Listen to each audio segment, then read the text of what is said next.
Especially on rice, basta food stock, lahat po ng food stock, sa Sabah kami nagde-depend. Kasi compared to the Philippine price, like for example, the 25 kilos of Philippine rice 7 tons is worth 1,200 in Zamboanga. Where here in Tawi-Tawi, Sabah rice is only 690. So nung pag-start ng stand-up of Sabah, lahat ng mga nag-increase to 720. So I understand, kaninang umaga may dumating man, pumasok, nakakapasok doon, pero galing Sandakan, not from Hawaw, not from Champuna, but from Sandakan. But stick to na, not like before.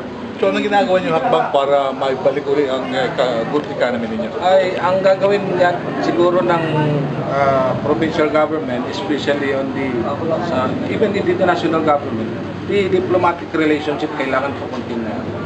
Hindi natin pwede na basta-basta gano'n. And I think even the provincial governor ngayon, gumagawa talaga siya ng hakbang kung paano maibalik yung relation ng Sabah and Tawi-Tawi. In fact, Sandakan and Tawi-Tawi are very close relationship.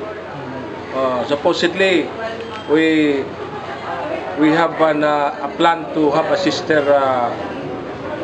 province with Kalimantan in Indonesia. Even this present, even the Sandakan Sabah, gusto po namin yun. Gumagawa na po kami ng mga draft ng mga hakbang kung paano yun. Pero nag-umpisa itong stand-up. Okay naman, sir. Pareho lang, hindi naman tumataas ang price namin. Sinukulan namin. Pero ibig sabihin po, yung mangyari yung Sabah stand-off, hindi ba kina-apekto ng mga produkto? Hindi naman, sir. Kasi yung nangyari doon, parang mawa yung pinagawa namin ng stock. So hindi kayo na-apektuhan?